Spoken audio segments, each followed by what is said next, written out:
Hello बच्चों, चलिए प्रश्न को पढ़ते हैं। न्यून होने पर भी बोरॉन द्विलक के रूप में नहीं पाए जाते, इसका कारण है।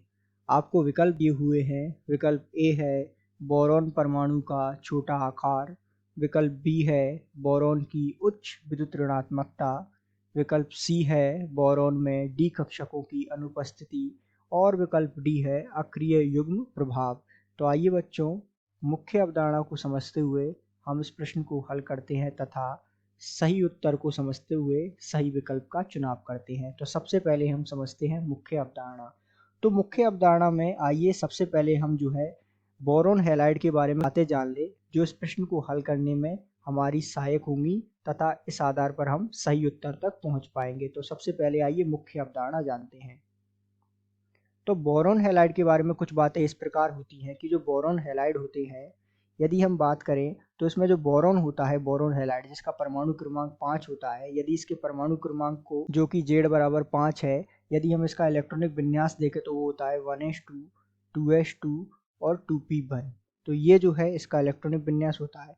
हम यहाँ देख पा रहे हैं कि बोरॉन जो है, इसका जो है बोरॉन परमाणु छोटा होता है, अर्थात बोरॉन परमाणु का आकार जो है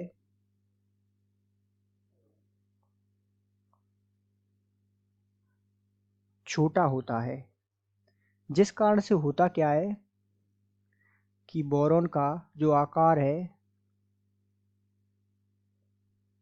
वो छोटा होने के कारण होता क्या है कि इससे जो 4 बड़े हैलाइड आयन हैं वो जुड़ नहीं पाते हैं, अर्थात द्विलक नहीं बन पाता, या कहें तो 4 बड़े हैलाइड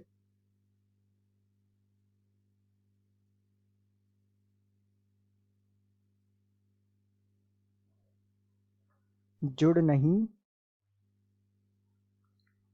पाते हैं, या इसको सरल शब्दों में कहें तो बोरॉन का आकार छोटा होने के कारण ये द्विलक का निर्माण नहीं कर पाता है।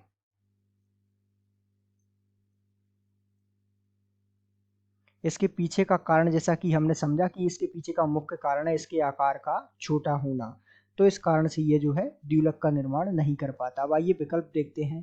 तो ध्यान दीजिएगा, इसमें जैसा कि कहा है कि इलेक्ट्रॉन न्यून होने पर भी बोरॉन हैलाइड द्विलक का निर्माण नहीं कर पाता, क्योंकि बोरॉन परमाणु का आकार छोटा होता है, या कहे तो बोरॉन परमाणु का छोटा आकार इसके पीछे का मुख्य कारण है।